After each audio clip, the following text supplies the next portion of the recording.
My name is Jenny Stone. I have been married for 10 years and live far from my mother-in-law, who has been living separately due to her retirement and suffering from chronic back pain. Consequently, she's unable to work, and my husband, Aaron, has been sending her money every month. Hey, could you transfer this month's allowance to my mom again? Sure, no problem. I won't forget that, even if I forget everything else. Thanks, I appreciate it. Aaron would visit his mother's house at least once a month to help out with things she couldn't do herself. However, one day after returning from one such visit, Aaron suddenly started yelling. "What have you done?" Confused by the sudden outburst, I faced further accusations from Aaron. Despite all the trouble I go through to send the money. Don't you understand how I feel? Wait, what's going on? Why are you starting with this the moment you get back? It's not about what's going on. I told you to transfer $1,000 every month. I have been transferring it, haven't I? I'm saying this because it hasn't been transferred. What?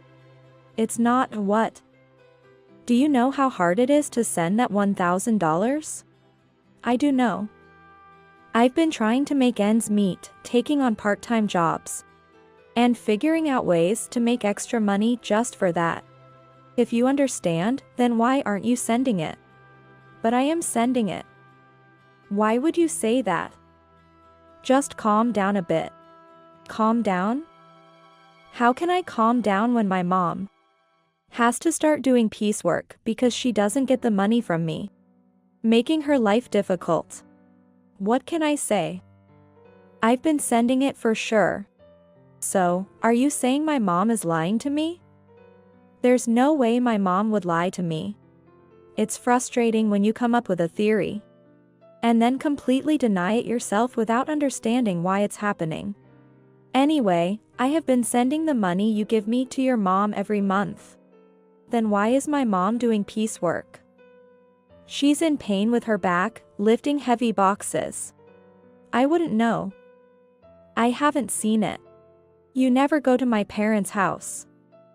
Even though I go every month. You never come with me. You just don't care about my mom, do you? That's not true. There's no need for me to go every month. And it's too far to waste our precious time off. Waste our precious time off? How can visiting parents be considered a waste of time? Because they are your parents. Of course, you wouldn't think anything of it.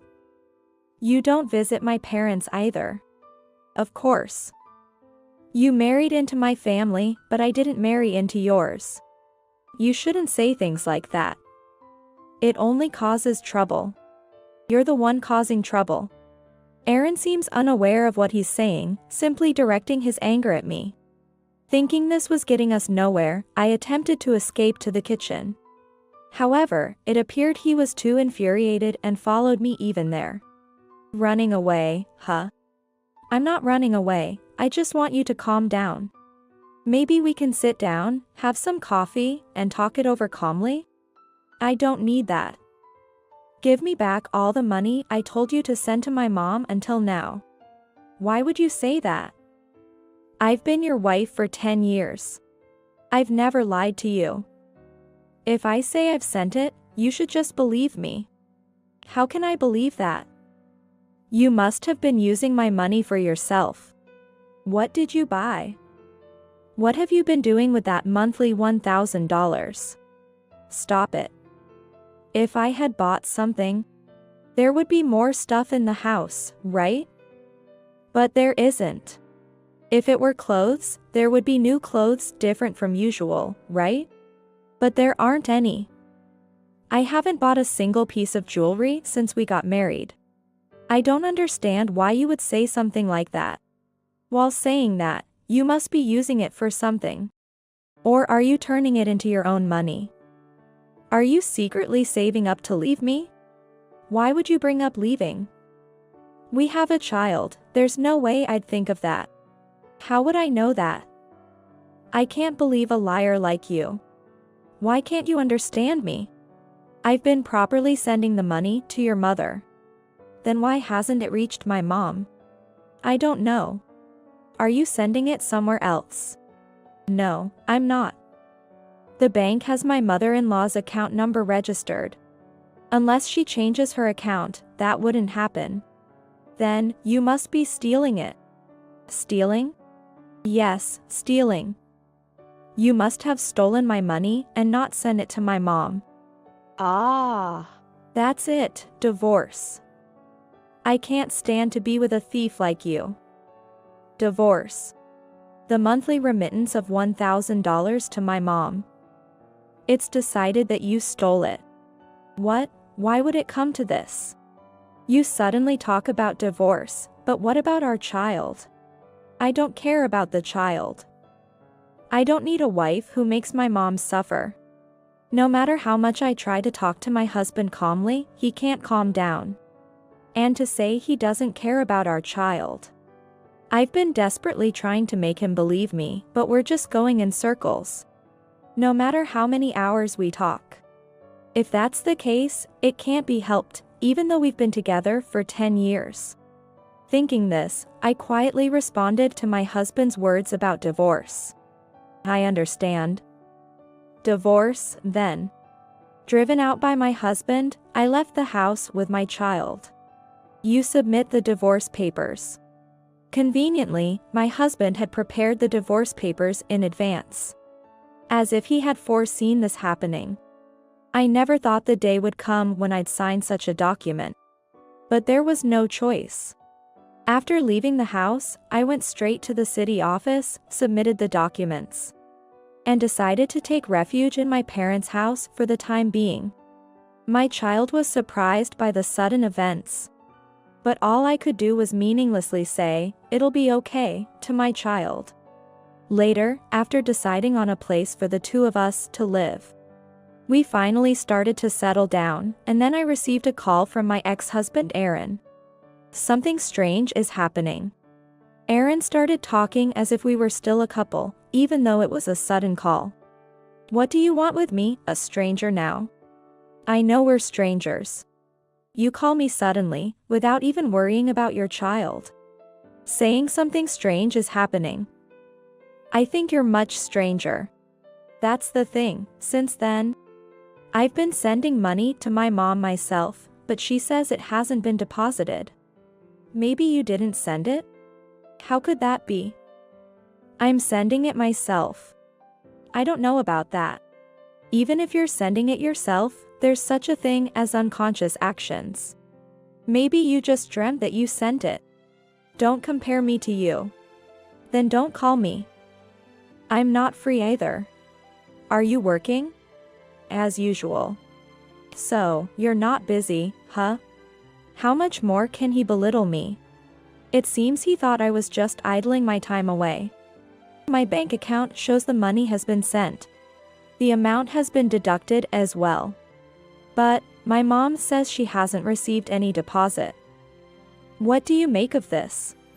Maybe you send it to someone other than your mother. Then, where did I send it? I don't know. Maybe you're spending it on some other woman. As if I would do such a thing. Ridiculous. From my perspective, having such a nonsensical conversation is far more absurd. But Aaron doesn't seem to think so. Anyway, I have nothing to do with this. Wait a minute.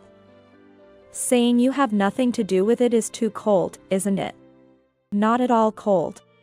From the moment we decided on divorce, you were out of my life. How can you cut ties so easily? Women don't look back at the past. There's no point in dwelling on a past that includes you. Especially when there are children involved. It's a waste. But I'm in trouble. I don't care. Can't you at least listen to my problem? How utterly selfish. Fine. Then start by explaining properly what happened and how things got to this point. Yeah. It was when I said we should divorce. I went to check on my mom that day, remember? I remember. I asked her why she was doing piecework when I was sending her $1,000 every month. She said she hadn't received any transfers, so life was tough. And she had to start doing piecework. Now I understand why you were so angry. And you thought I was embezzling it. Yeah. That's right. But even when you sent it yourself, it didn't get there. Yeah. That's right. So, it wasn't me then. Well, that's not necessarily true. What? When you were in charge, you might have been skimming it off for all I know. You're the worst. If you're going to say that, I'll go to your family's house myself. And what are you going to do there? Maybe I'll find out something if I go. Maybe you're right. So, after a long time, we decided to visit Aaron's family home together. Upon arrival, we found his sister there. Oh, Kim. What are you doing here? I came back because I was worried about Mom. And your husband? We divorced. Just like Aaron. So, you're divorced and came back home? That's right. How long have you been back? About 6 months now. 6 months. Who cares about that? Mom, is it true that the money I've been sending hasn't been received? Nothing has come in. Whether the two of you come here or not. The fact that the money hasn't been sent doesn't change. I know, but still. Do you have this month's bank statement? Yes, I went to the bank just 2 days ago. Can I see the bank book? That's fine. There's no way she's going to show you that. What? Bank books aren't something you show to others. Besides, you're practically a stranger now. Why would she show you something so important? Are you out of your mind? But we won't know if the money has not been deposited unless we check. There's no need for you to see it. Then I'll look at it. I'm her son, so it shouldn't be a problem, right? I don't mind if you look. There's hardly anything in it anyway. Saying that the mother-in-law went to the next room and pulled out the bank book from a drawer. However, upon examining the bank book, it was evident that deposits were made. And withdrawals were also recorded. This shows that Aaron did make a deposit. And the very next day, it was withdrawn. The withdrawal timing is quite precise. Especially compared to before when the money would sit for a while before being withdrawn. I couldn't go to the bank often because of my back pain. I waited until it was necessary. But since Kim came back, she has been going to the bank for me. Which has been a great help. What? Since Kim came back, she's the one going to the bank. And according to the bank book, the money is withdrawn the very next day. Aaron and I involuntarily looked at Kim. She defensively said, "What? I don't know anything." But looking at this, it seems like you're the one who withdrew the money. Mom doesn't go to make withdrawals. Maybe someone has her card and is withdrawing the money every month. I don't have a card because I'm afraid of losing it. Kim. Tell the truth. Okay. It was me. Mom told me that she was receiving $1,000 from you. So I thought it wouldn't hurt to borrow a little since it was being deposited every month. If you're borrowing, are you planning to pay it back? I intend to, but I just don't have the money for repayment right now. Why would you do such a thing? I needed the money. It was only because I was desperate. Besides, Mom has been managing somehow, so it's fine, isn't it? Or were you that strapped for cash? Despite her previous assertiveness, Kim suddenly played the role of the pitiful victim when confronted by the gentle inquiry from the mother-in-law. If that's the case, we can do nothing. Aaron has been kind enough to send it, but we have to accept the situation. Yeah. If Kim is in trouble, then it's up to the family to help out. Despite his earlier fury and accusations towards me, Aaron suddenly switched to defending Kim as if nothing had happened. You know, I was called a thief over this matter. And now, just because it's your sister, we're supposed to let it go? What can we do? She said she was in trouble. That part is fine, it's your money after all. But don't you have anything to say to me? Say? Not really. After accusing me of being a thief, you have nothing to say. Apologize. After all the awful things you said, why do I need to apologize? I don't think I have anything to apologize for. I was hurt, you know. What a soft mentality. Excuse me. It's not like it's my fault anyway. That's right. It all happened because Kim was having a hard time. So it's not Aaron's fault. It's not something Aaron needs to apologize for. Even the mother-in-law started saying this. It's like I'm surrounded by adversaries here. Even if I argue with logic, I'm in enemy territory. There's no doubt I'm being ganged up on. This could have been resolved with just one look at the bank book. Yet here I am, having traveled all this distance just to be treated like this. Fine, if this is what cuts ties between us, then it's a small price to pay. Take me to the station. What? Why should I have to take you? Huh? We're divorced, aren't we? Why should I do anything for you, a stranger? Such audacity. I came all this way for you because you said you needed help. Was that so? I didn't want you to come. I just thought it'd be nice if you could give some advice. But you decided to come all this way yourself. So, you can just leave on your own. Right. We're not married anymore, so why would he take you? It makes sense if you were still married, but for a stranger? No way. What a group of people. No thanks for resolving the issue, no apologies. To think I was married to such a man for 10 years, what a waste of time. Fine then. I'll take a taxi home, no need for your help. Yeah. I think that's best. Furious, I called a taxi and managed to get back home. Tears of frustration flowed like a waterfall, vowing never to heed such a man's words again. But then, after a while, he called. Could it be that he had changed his mind, ready to apologize for his behavior? Perhaps he would say it was all because we were in front of his sister and mother. However, my expectations were utterly shattered. Can you lend me some money? Aren't there some words you should say to me first?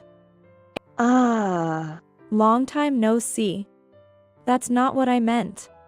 You're being annoying. You know, it's not normal to not even apologize and then suddenly ask for money. That's not true, is it? We were married, after all. We're like fate partners. Not anymore. That partnership dissolved the day we divorced. I still think of us as fate partners. Always saying whatever suits him.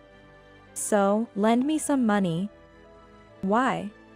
Actually, it turns out Kim has a huge debt. It's been a while since that day. Didn't you ask what she was using the money for then? I couldn't ask her that. It would seem pitiful, wouldn't it? Pitiful? Talking about money is a delicate matter. Maybe it has something to do with her ex-husband. I thought there must be some circumstances. Well, sure, there must have been circumstances for things to get to this point. But considering the future, shouldn't you have inquired about those circumstances? We're family, so there was a trust relationship. And there was zero trust for me? Well, I've known Kim much longer than I've known you. Right, since you were born. That's why I trusted her. I thought everything would be fine from now on. And now it turns out it wasn't fine at all. Yeah. That's the situation. So? How was it not fine? Kim said she had a huge debt and the $1,000 I was sending each month wasn't enough. Not enough? How much does she need? She wants to repay the whole amount at once.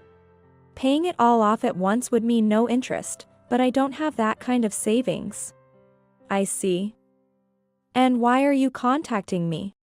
Because you said in the car on the way to your parents' house that you had quite a savings.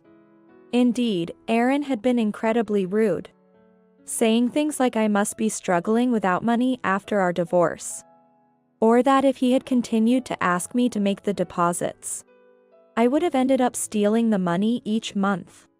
In frustration, I revealed that I was trading stocks and had made quite a profit from it. But would that be a reason to ask an ex-wife for a loan? Kim says she has a debt of $300,000. $300,000. Yeah. So, please, lend me the money. It'll be all right, won't it? First of all, why does she have such a huge debt? I was curious about it too, so I asked her. It turned out most of it was shopping. And only on branded items at that. Seems like she can't help but want everything when she goes shopping. And she just can't resist buying. Because she put everything on revolving credit, the interest adds up. And with each month, more purchases are made, so before she knew it, she hadn't reduced the original amount at all, and it turned into $300,000 debt. My sister is too laid back. Aaron himself, laughing about how laid back his sister is, seems quite easygoing too. Apparently, she didn't know how revolving credit worked.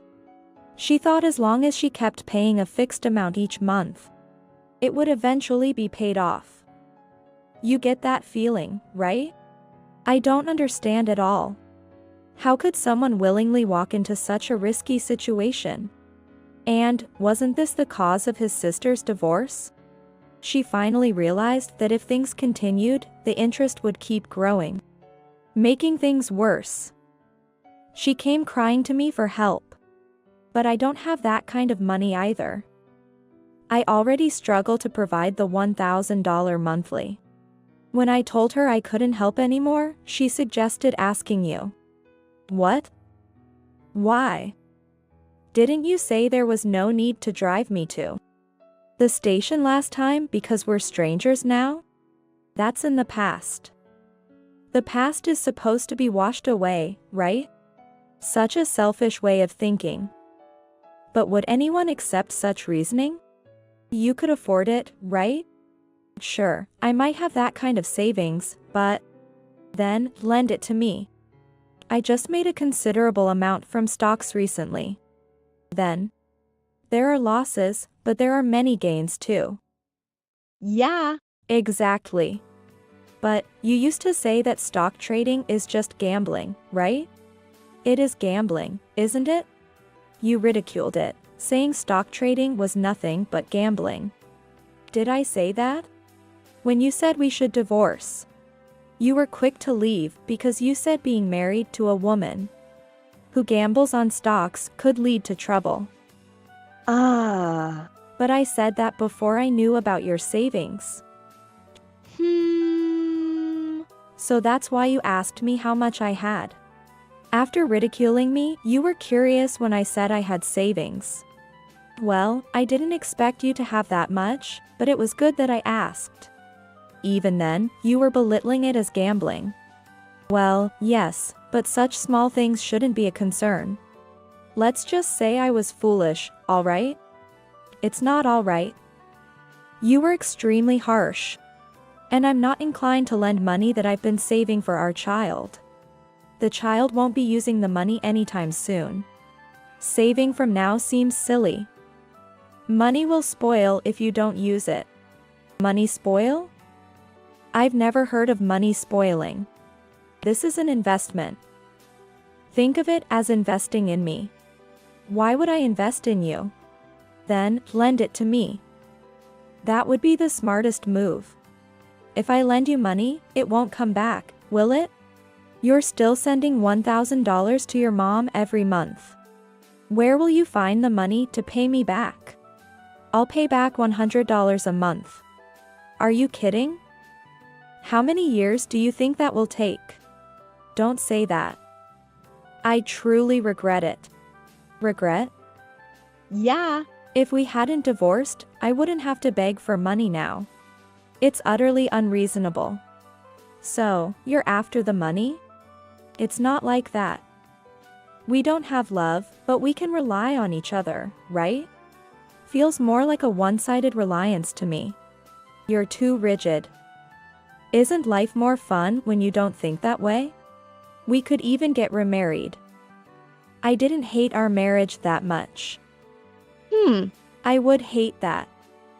I don't want to be with someone who can't apologize. All right, then I apologize. Sorry. Is that okay, now? What are you apologizing for? Explain in less than 400 characters what you did wrong. What? I just apologized because you told me to. The worst. Don't ever call me again.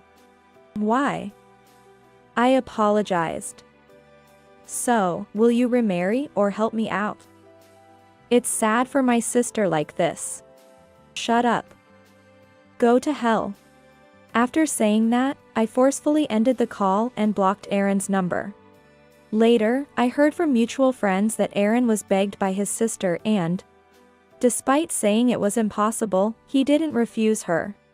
Not only was he continuously nagged by her, but their mother also told him to help out, leading him to finally borrow money from a consumer finance service to repay the debt in full. He thought this would clear everything up, and all that was left was for his sister to work and slowly repay the debt. However, far from working, she started shopping again. Despite having struggled before, she resumed making purchases on revolving credit. This time, the bills came directly to Aaron. When confronted, his sister claimed, "I never intended to buy anything. Before I knew it, I had made the purchases and already processed the credit." Aaron and their mother, taking her words at face value, probably thought she was ill. Without seeking any real solution or considering that she might be sick, they didn't take her to a hospital. Meanwhile, she was wearing expensive clothes and jewelry, laughing with friends about how easy Aaron was to manipulate. Unable to escape the cycle of debt, they eventually had to sell the family home.